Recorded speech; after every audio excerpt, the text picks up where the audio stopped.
You're muted. The theme tune was meant to play, so just for old time's sake, we're going to have the theme tune.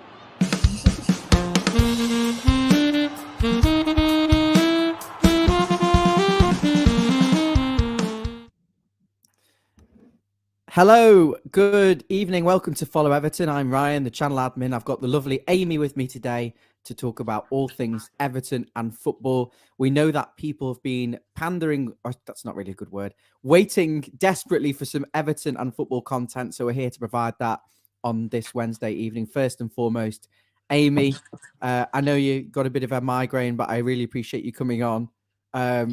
Is it being brought on by the holiday blues, perhaps? You've just been away to... It's that lovely Milan, darling. Coming back to knowing we're playing on Monday, work, people want to talk to me and that, and I'm just like, my head went, no thanks. That's it. How did you have a nice time? It was lovely. I want to have pasta because we just got in, so I was thinking about having pasta, but I can't have pasta again now. It will never be the same again in my life. I even ate cheese. I don't eat cheese. And I had a go. It won't be the same as your Lake Como pasta. Yeah, it was beautiful. 100% recommend. It's expensive though. Like what, Milan or Lake Como? Both, all of it. I think the whole country itself is probably just expensive. That's traveling for you. We've got a shit exchange rate no matter where you want to go. Yeah. So that's part of the problem. But we haven't got far to go on Monday night. We're playing Tottenham Hotspur at Goodison. You'll be with me. I will. Bet you can't wait, can you? Yeah, looking forward to that. Actually, it's a full channel outing. We're all going the match together apart from Chris and John. Chris is in the States. John's down in London. But we're all going the game together. We'll reveal a little bit more after the match, I think. But for now, I think there's excitement and we're just itching to play again. But at the same time, Amy, it's refreshing not having any Everton stress, isn't it, really? Yeah, just for now, because everybody else plays over the weekend as well, don't we? So we get to watch everybody else first, and then we go into us knowing a bit more as well. We've got a relegation outing, haven't we? West Ham, you're West Ham playing, please remind me. I don't know. We're gonna. I think it's West Ham Southampton. We're going to get like that. We'll look at the fixtures this weekend. Yeah, I think that's one thing we can do. Listen, guys, tonight this is just we've missed your stream sort of thing, and there's not an awful lot to talk about, but we do have FFP on the agenda. We've got some general Everton news, international football, and just general chit chat ahead of this weekend's round of fixtures. Any questions, any topics you want to ask myself or Amy, then please fire them across. Football or non-football, that's fine. It's just a bit of a chit chat for the next half an hour or so. I do have the fixtures up, the Premier League fixtures, Amy, so we can talk about that in a moment. But I particularly like International Week now because it means that you can just forget about Everton as much as possible and whether they need to win or lose for a small period of time. But unfortunately, Amy, there's been some recent developments about the financial fair play.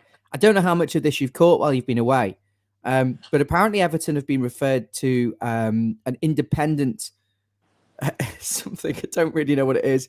An independent. Yeah. Someone's got to look into our books and find out whether we've been spending too much money on crap players. It's an interesting one. What were your initial thoughts when you read about this? Were you shocked or? I'm never shocked when it comes to stuff like this for us anymore. With the state of the mismanagement of finances and players selling and all that jazz, I'm never really shocked, and that's sad in it, obviously, to not be shocked about it. But I looked into it briefly and I read the regulation W something or other it is in it, but it looks as though we've not referred ourselves is kind of what it looks like. Like we have a duty to kind of say like, oh, we've messed up here, come and have a look for us, and we didn't do that. But we only released the accounts on the final hour, the final day anyway, for a reason, didn't we? So apparently we've made our biggest loss in years in the history of either Mashiri's ownership or the history of FFP. This year just gone. Sure. But I don't think the accounts have been released for this year. They had to be released to, is it the Prem or to us? They had to be released a couple of weeks ago. I don't think the shareholders have got it. Have they not? No. I think the Prem's just got him, which is why they're doing the looking into his thing now, aren't they? Yeah, but they're looking at historical losses more towards the 2017, 18, 19 mark, where they're saying that we've potentially massively overspent on FFP, and that's when we signed the likes of Gylfi Sigurdsson, Yannick Bolasie, Cenk and Theo Walcott. Definitely the wages an issue there, but also in recent times, we've been working under the Premier League. We've been working with them to try and stay within the lines of the financial fair play. I mean, the whole thing is corrupt, really. You've got the idea is potentially to stop teams spending so much money that they get the clubs into trouble. But the only trouble being caused here, Amy, is potentially a fine or a points deduction by the Prem. It's not us in trouble. We're not in a. We've got a billionaire owner. We're not in a position where the actual punishment is worse than what they're trying to prevent. Really. Yeah, I think it's only going to come about earliest next season anyway. We may start at earliest, it'll be the start of next season, and they'll put us on minus whatever. It's not going to come about this season. If we can still keep fighting and stay up this season, it's not going to relegate us this season. It's going to take them a good couple of months to gather all the evidence, get it referred, get it all seen to and heard. So we've got nothing to massively worry about this season. It's just next season. Already pre-stressed about next season, which is very Everton of us, isn't it? I think they'll get a transfer ban and a fine, and I think it'll go to appeal, and it eventually won't happen. Manchester City, as Eugene has just pointed out, are under the same sort of thing at the moment, but they spent far much more than us, and they, but the difference is they've won stuff, Amy. I wouldn't mind if we'd have taken a 15-point deduction next season, knowing that we'd won 3 Premier Leagues, 2 FA Cups and all that. You just take it on the chin. Yeah, we have nothing to fight for, really, because you've already got that bit of satisfaction anyway to say, okay, we can have a season off here now. But it is technically cheating then. If they're not, they technically cheated their way if it's against the law. But as I said, I think it's a pack of shite. I think you should be able to, if you've got the money and you can invest it and you can prove that it's not going to harm the club, it's not creating debt, for example, then I think you should be allowed to do that. And I'm pretty sure that Everton would have bought more players, and we wouldn't be in this mess on the pitch if we could spend. And the fact of the matter is we can't spend. But I want to know. I think they've probably had some idea about this as well. I think in the background, there's probably been, when they've put the books through, the Premier said, we're going to have to look into this one. And that's why we've not been so active in the transfer markets in the seasons after. That one, especially like this season, otherwise that would have just added to the issue over and over and over again, obviously. Could guys let us know in the comments what your thoughts are on this referral? I'm not going to confess that I know an awful lot on this, and I'm sure Amy won't either. But we still have to touch on it because it is big news, and there's been a lot of reactions to it. People saying we've already been fined. People saying we've already been charged. Sorry, we haven't been charged. It's been referred to specialists to look at. But we're run by an accountant, Amy. The whole thing sucks. I mean, you've got accountant Fahad Mashiri. That's his profession.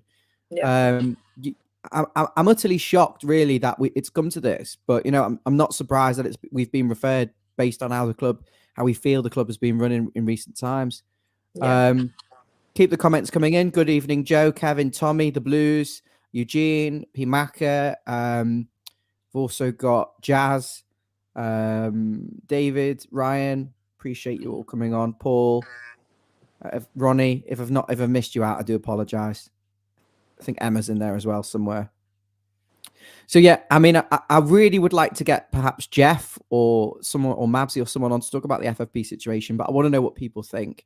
There was a lot of false information going around, talk about the stadium potentially being delayed because of but it. Like Mashiri said, and I'm not sure how much I trust his word for everything. Obviously, anyone who knows me knows what I think about the board. We won't get into that. But he did say that the stadium is, you explained this to me, the stadium's a completely separate funding than the club, isn't it? So surely the stadium shouldn't be affected by FFP and club issues if it's funded off its own accord. That should be its own kettle of fish, shouldn't it? So I think the stadium will still survive. the losses from the stadium build and the actual building cost, the capital allowances, they're not the same as losses to do with signing players. I think they're completely separate parts of the business. So you could spend $1 billion on the stadium and it wouldn't necessarily have the same effect. I think they're trying to avoid I think the idea was to stop teams like Man City going and spending like 500 million in one window and then like bankrupting the club. But if you've got, I think the whole thing, it stops there being any competition.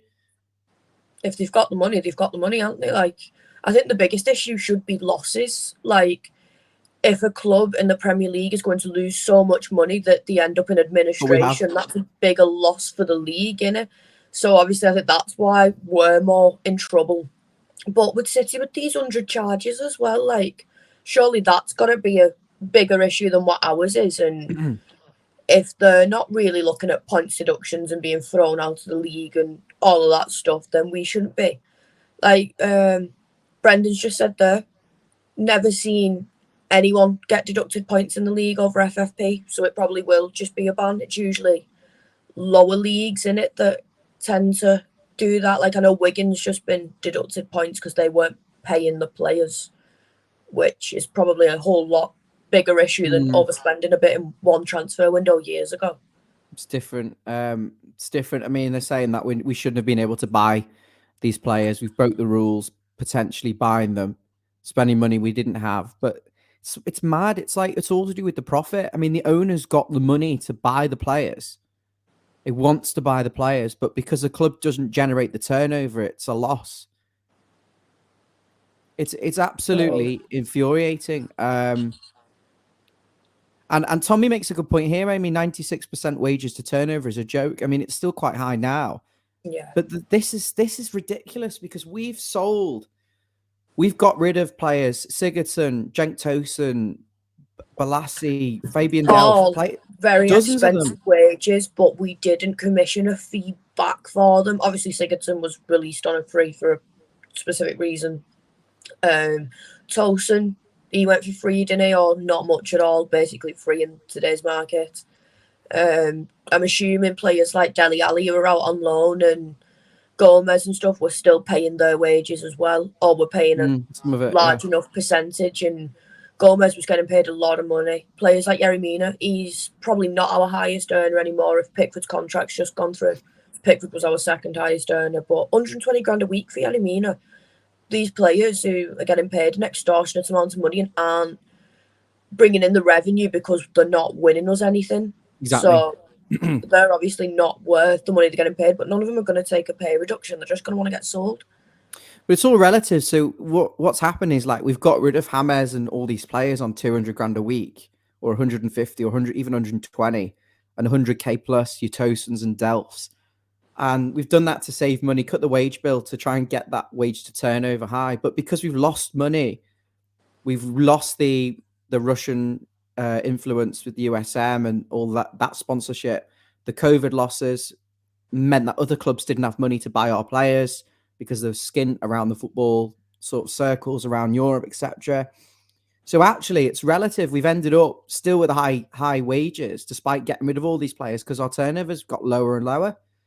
It's just and also because we can't attract bigger sponsorships because of our league position, and because the prize money in the Premier League, you know, if you go from sort of 10th to 20th, it's like you're losing like 15 million, 20 million. So that's like several players' wages for a season. So it's all relative. It doesn't matter if you're cutting costs and you're successful.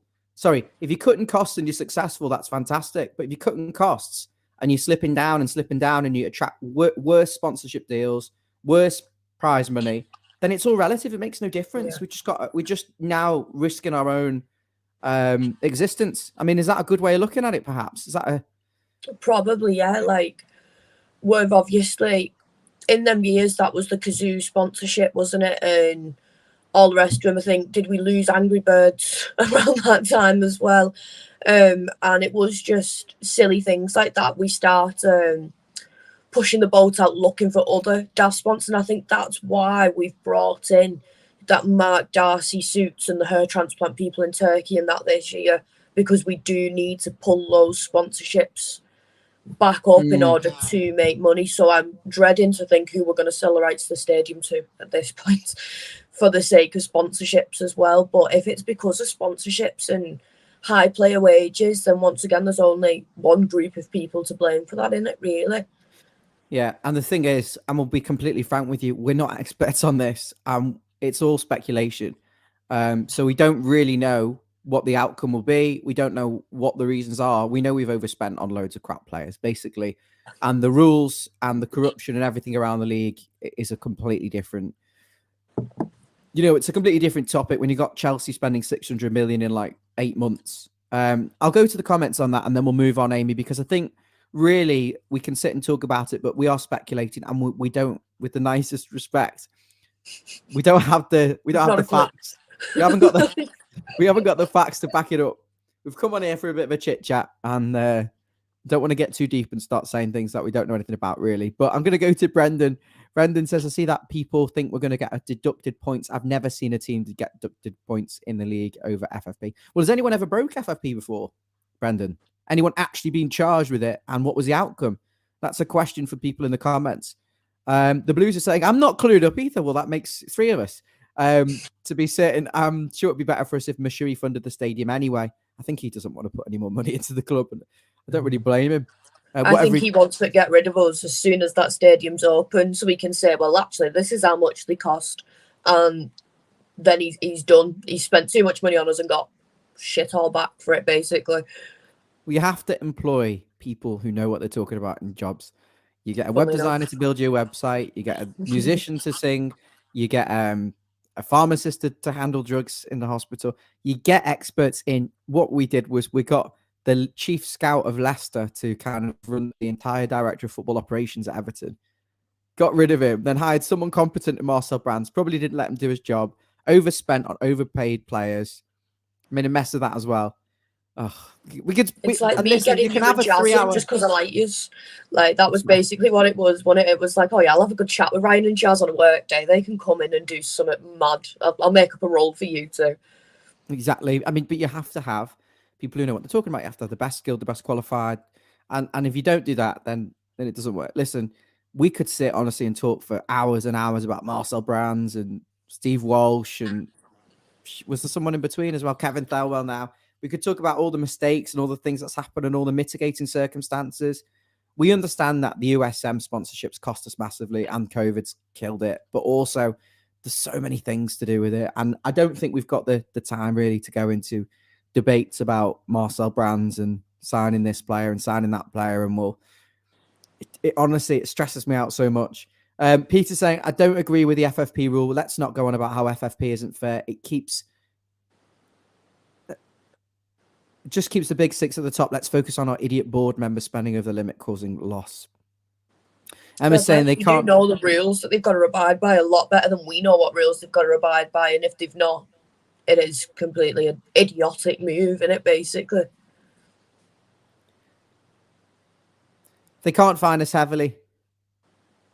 As them, if Man City also will be guilty, they'll have to drop them down the leagues because they've actually kind of cheated to win something. Yeah. Which we've cheated to be shit. That's how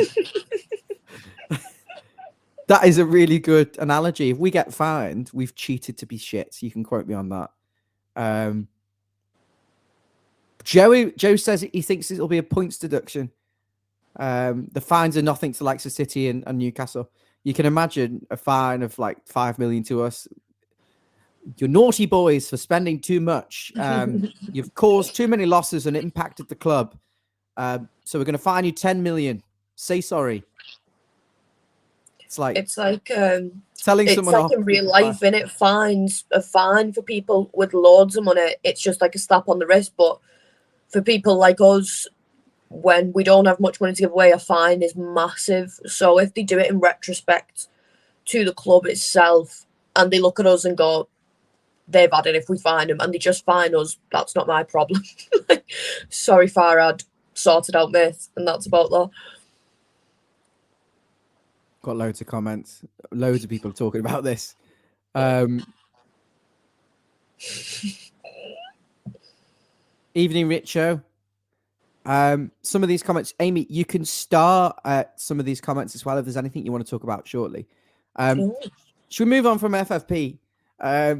It's a mind-boggling subject, and we'd like to be more clued up on it. And I think we'll come back to it, and we'll let our experts on the channel, if they ever surface,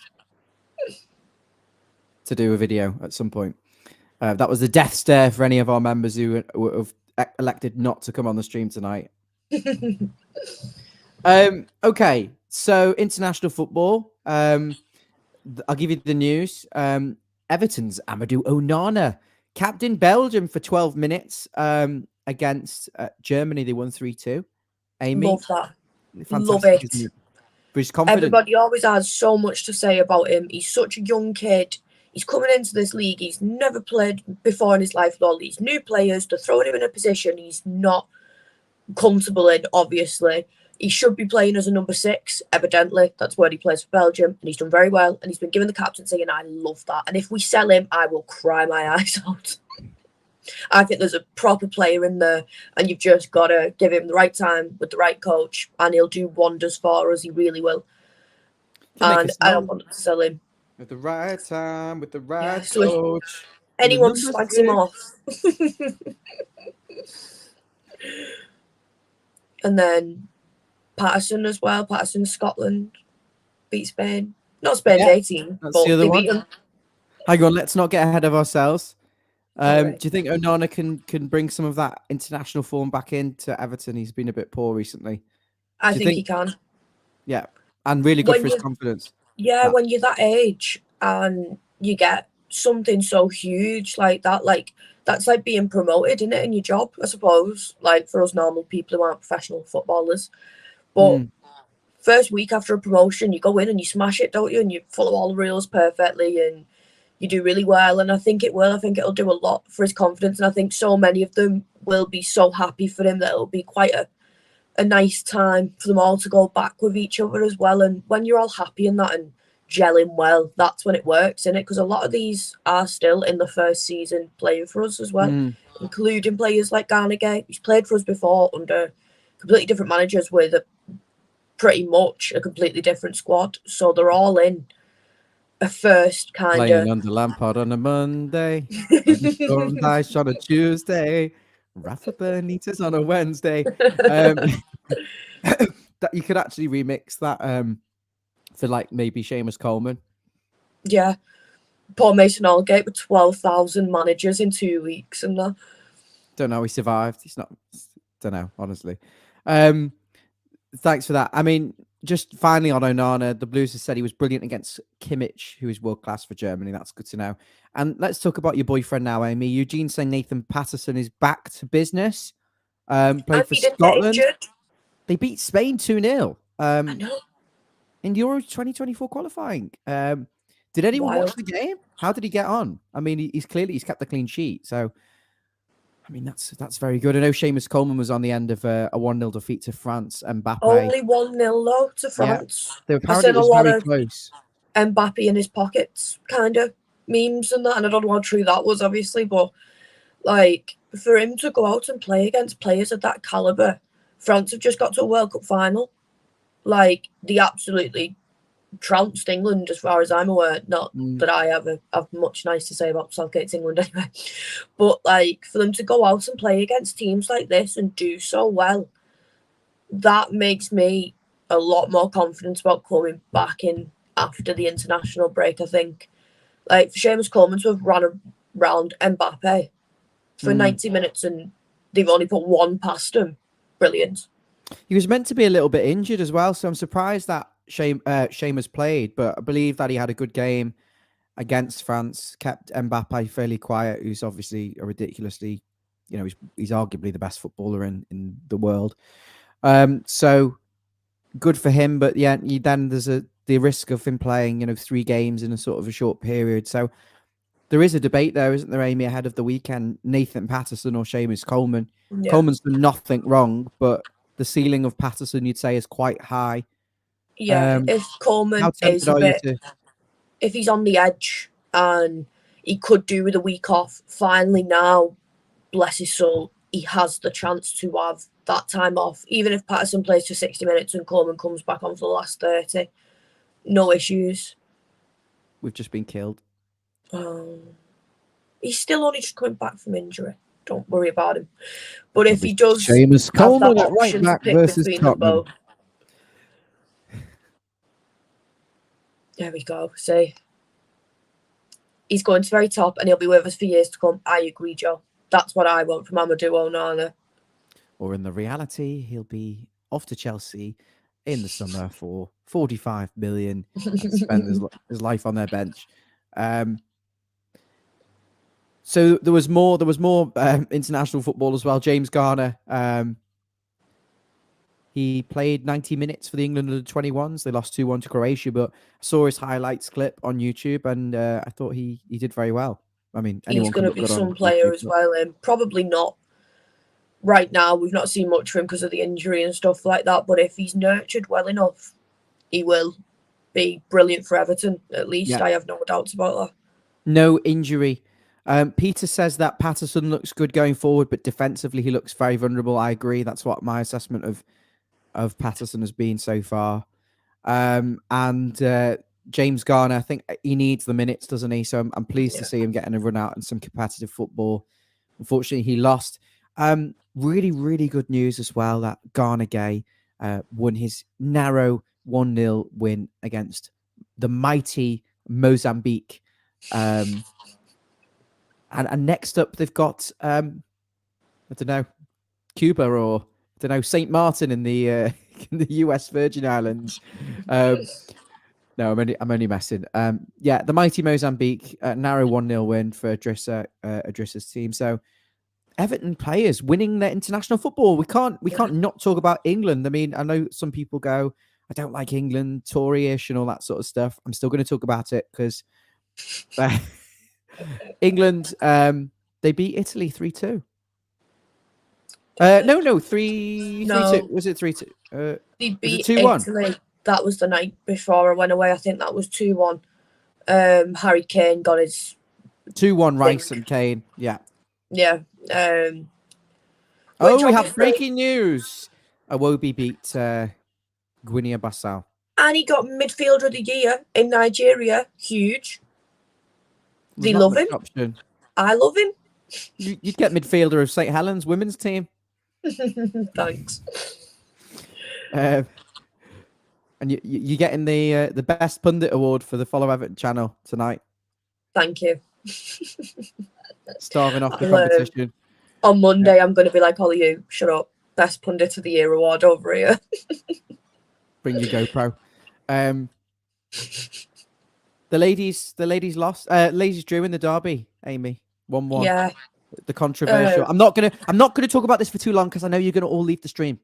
It was a 1-1. From what I heard, we did all right, but I think them January window signings that Liverpool made have done them some favours because we absolutely battered them, didn't we, at Anfield? But I saw the goal. It wouldn't let me watch it in my location, so my brother had to screen record it, and that was wild. Would you like me to describe the goal for the guys? The first goal that Everton scored, it's like a cross-type shot. No, it's a cross-type shot, and the woman should just tip it over. It's a fluky goal. I've never seen us score many like that, to be fair, so something wild's going on in training. It's completely different. We're not as strong and as... We're more agile than you, but we don't have that kind of power behind us to be able to do shots like that all the time, and I was impressed. Doesn't take much to impress me, obviously, but I wasn't impressed. I wasn't impressed. I'm Shania Twain. That don't impress me much. What was I going to say? Yeah, they got a draw. It was a controversial in the end. Liverpool got the 2-1 and then they got ruled out because there was a small foul on the keeper. I mean, that was debatable. I wonder if there's women's corruption already, and it was definitely Liverpool weren't allowed to win. Yeah, it's in other news. It's Ramadan. I'm not going to get too much into religious sort of things, but I just want to touch on this, Amy, because the players can't eat, I believe, between like sunrise and sunset. Daylight hours. Yeah. Yeah. How could this affect Everton moving forward? Because the three in midfield, Garner, Onana, and Doucouré, are all devout Muslims. Yeah, they've been doing this since they were children. I do believe. I don't think they do it with toddlers and stuff as such, but since they were very, very young, primary school age, they know exactly what they're doing. They probably won't be as affected as we're all worrying about. I think someone's gonna have to tell me if I'm wrong, and I'm so sorry if I am, but I'm sure they are allowed to keep the water levels up, and their energy levels are allowed to be kept up. So they'll probably have them on very, very specific training programs that aren't really taking up too much energy, but keeping them as what's the right word? As fit. Not that that's not the best analogy, but with like them oxygen mask things that they do and stuff like that. They'll be making sure that they're well taken care of, and then they get the nutrition in the nighttime hours. So it went dark about 7:30, 8 o'clock tonight, didn't it? So between 8 o'clock and probably about 10 o'clock midnight, they will be getting in all the energy that they need to get in. They get up early in the morning and stuff before the sun comes up. Yeah, so that they do have the energy for the rest of the day. It's like me before I go to work and I sit there and eat 6 toast. Is it to do with not eating so they can focus on prayer?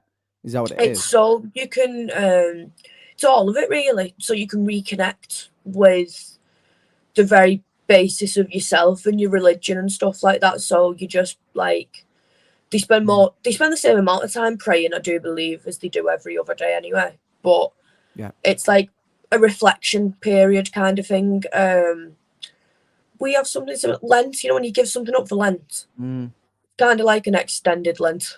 Like they just give up food throughout the day so that they can kind of focus on the religious aspect of it all, which it's very, very interesting, to be fair. They focus on the 6 pillars, so charity and praying and all the rest of it that I can't really remember. It's been a few years since we are. And scoring goals. Yeah, scoring goals. Internal, whatever makes them happy. Thanks, Amy. Amy's a fountain of knowledge. She's so well-rounded. Thank you so much. Okay, let's talk about what our people need to do if they're not already subscribed. You need to hit the subscribe button for us right now. And also just like the video regardless and turn your notifications on. I do appreciate this was very impromptu tonight, but I wanted to make sure there was some content out. There will be a match preview for Tottenham Hotspur coming up, but we will briefly touch on that now. And just look at the fixtures for this weekend. First of all, I want to just talk about our game. Monday night, we play Spurs at home. They've got rid of Conte, Amy. Is that any surprise after his outbursts that position became untenable? It was a bit of a mutual decision, perhaps. But yeah, it's not really a surprise, in it, in terms of how the world of work works. But I wasn't sure, being this close to the end of the season, they were going to risk doing another manager payout. I hope that affects FFP. Tottenham will be investigated for the amount of times they're paying managers off left, right, and centre. Levy must be skint. I hope the shite don't get top 4. I hope Chelsea finish bottom half of the table, and I hope Forest go down, and all 3 of them will be in trouble with the amount of money that they spent and their expectation. Definitely. We'll talk about more in more detail of these things on the match preview, Amy. I just want to do a brief overview of Tottenham because otherwise we'll have nothing to talk about.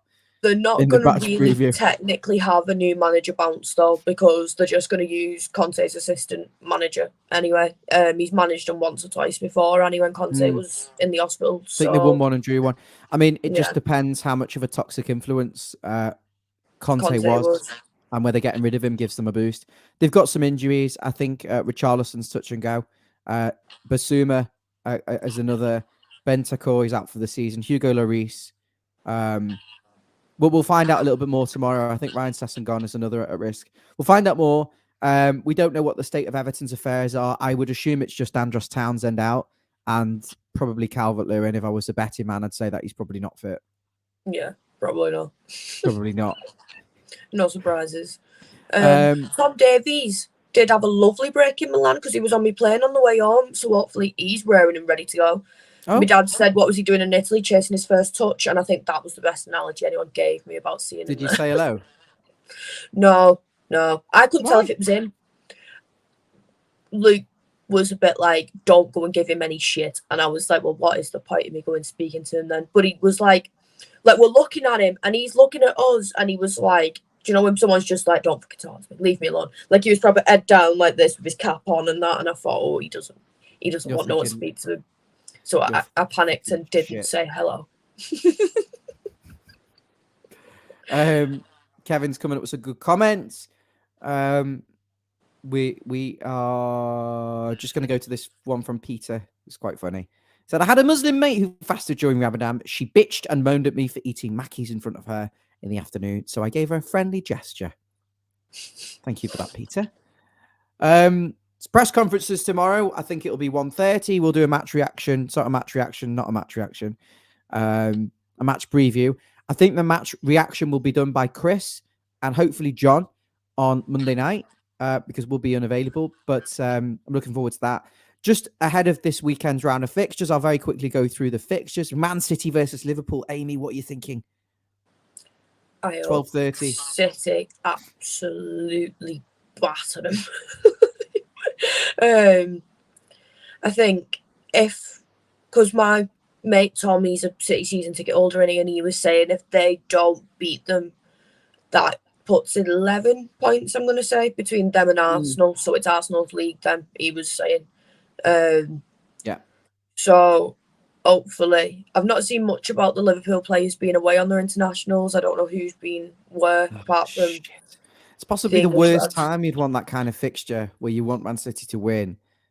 I mean, not that it pulled out, didn't he, in Norway? So that's all they really need. He pulled out to focus on the league. He said he was slightly injured. So yeah. De Bruyne went out. So, but he's aging now, isn't he? Poor Kev. You can just tell watching his game this season that he's not being as on point as he usually is. So it could be a bit of a weird one, that one. I'm excited to watch it, though. It'll be a decent game. It usually is between the two of them. Liverpool seems to be one of City's bogey teams. They seem to be pretty evenly matched, considering City's squad is so much better.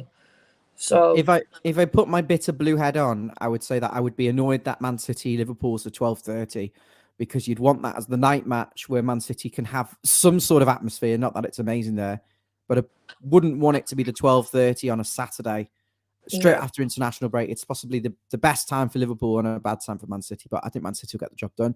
Arsenal Leeds, we need a big Arsenal win. They're desperate to win. Keep Leeds down at the bottom, please. Fingers crossed. They'll do it. Famous last words. Bournemouth, Fulham. From me as well. They won't. Leeds are going to batter them. There we go. Bournemouth and who? Fulham. Bournemouth are at home to Fulham. Oh, at home. Fulham have been brilliant this season. Yeah, but Mitrovic and Willian are both suspended. I think Bournemouth are going to win 1-0. And they've got no manager. Oh, yeah. Might be a Bournemouth one, that actually. Not looking good. Brentford and Brighton don't really care about. That's got a 2-2 or 3-3 written all over it. Two decent teams. Yeah. Palace and Leicester, again, that's another one. That's got a draw written all over it for me. I think that'll be a 1-1 or a 2-2. Is this Hodgson's first match back with Palace as well? Yeah, I think Leicester will beat Palace, actually. Palace is shocking. And Roy got Watford relegated. He's not going to come back after a year out and turn Palace into world beaters. And more famous last words, they go on a mad run. Forest Wolves, so there's a few teams playing each other at the bottom. So we want obviously Arsenal to beat Leeds and Fulham to beat Bournemouth. There's two clear favourites there, but Palace and Leicester, Nottingham, Forest, Wolves. If I was to pick, I'd probably go with Wolves and Leicester to win. I'd say Forest and Palace are more likely to be relegated. I think they got weaker squads. We'd prefer maybe. I've not looked at the league table now in a few days, but I'd say obviously Forest and Wolves, you want a draw, preferably, don't you? Really? So that they're not, one of them isn't running away with the points. But if any of them were taking the points, I'd rather Wolves take the points right now. They're a bit further up than the rest of us, aren't they?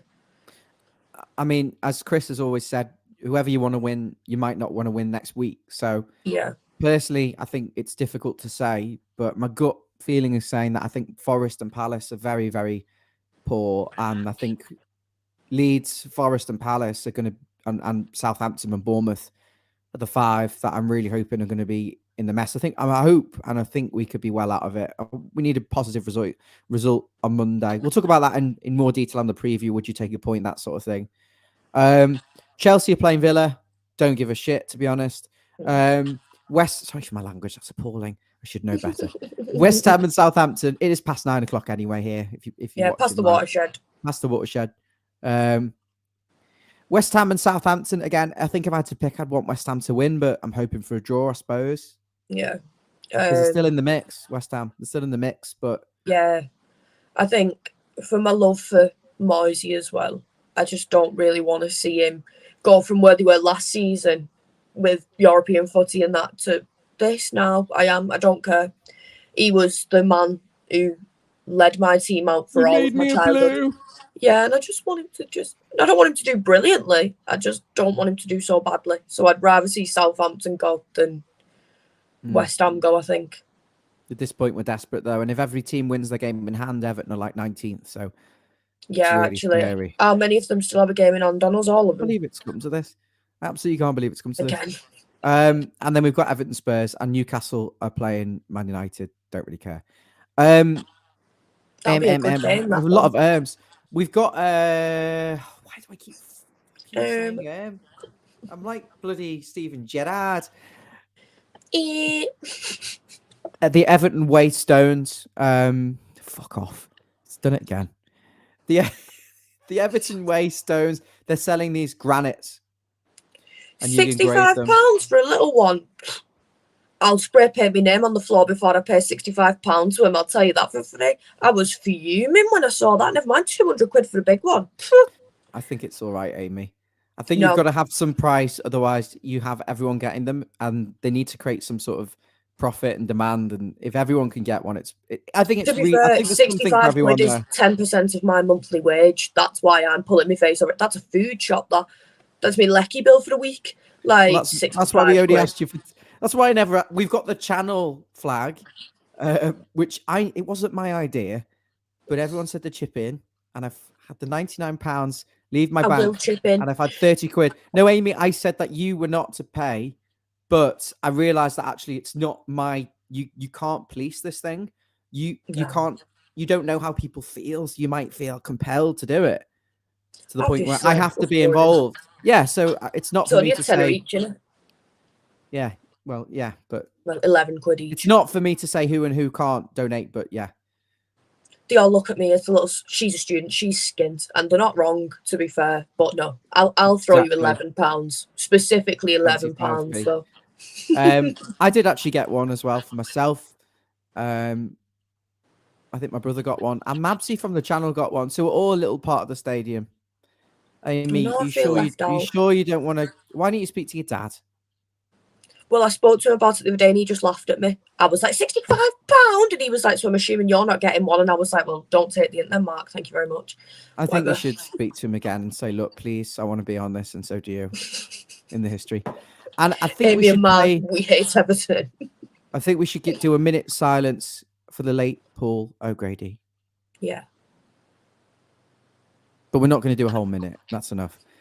An applause. He was a nice man, wasn't he? Paul O'Grady. He was good with the animals and stuff. Yeah. I remember the Paul O'Grady show vaguely as well. Was that Saturday night evening, was it? Yeah. You used to sit down and watch Jonathan Ross? Or? Yeah, I think he was.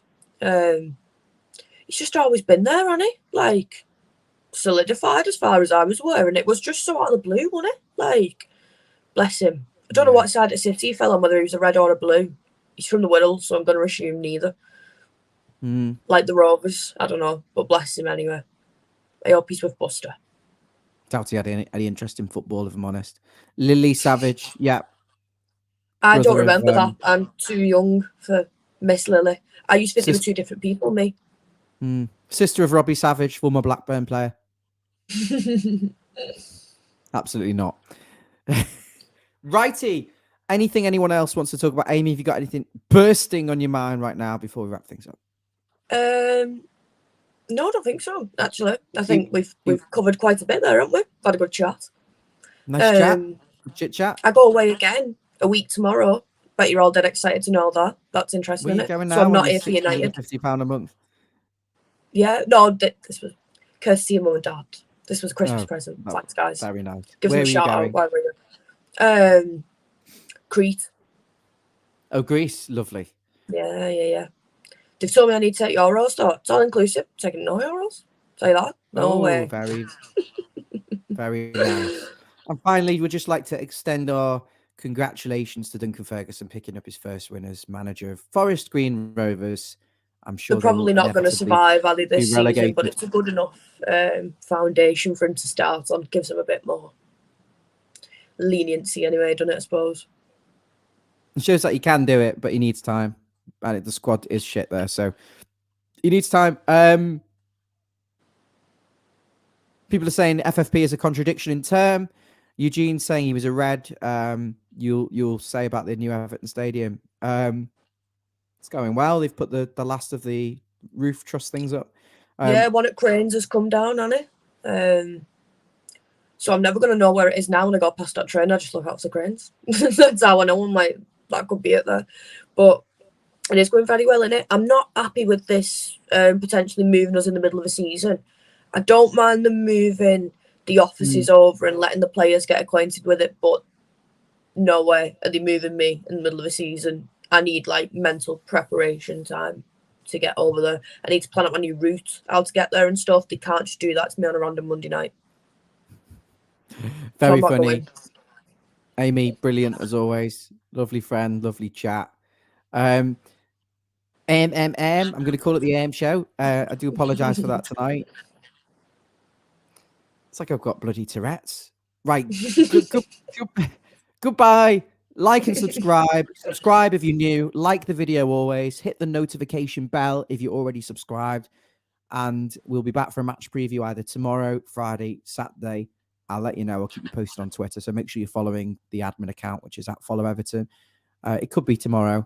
I'd like to get it out early, as soon as the press conference, really, because I think that's when we know most of the stuff. Match reaction will be on Monday night. There might be a pre-match chat show with Chris. Possibly ask Dave Weston if he can come on to do that. Amy, I'll have the pleasure of your company on Monday, and hopefully another stream before you go to Crete, which sounds amazing. Warm, white sands, white buildings, unlimited drink, unlimited food. Yeah, we'll get used to that on Monday as well. Right, guys. We'll see you soon. Bye.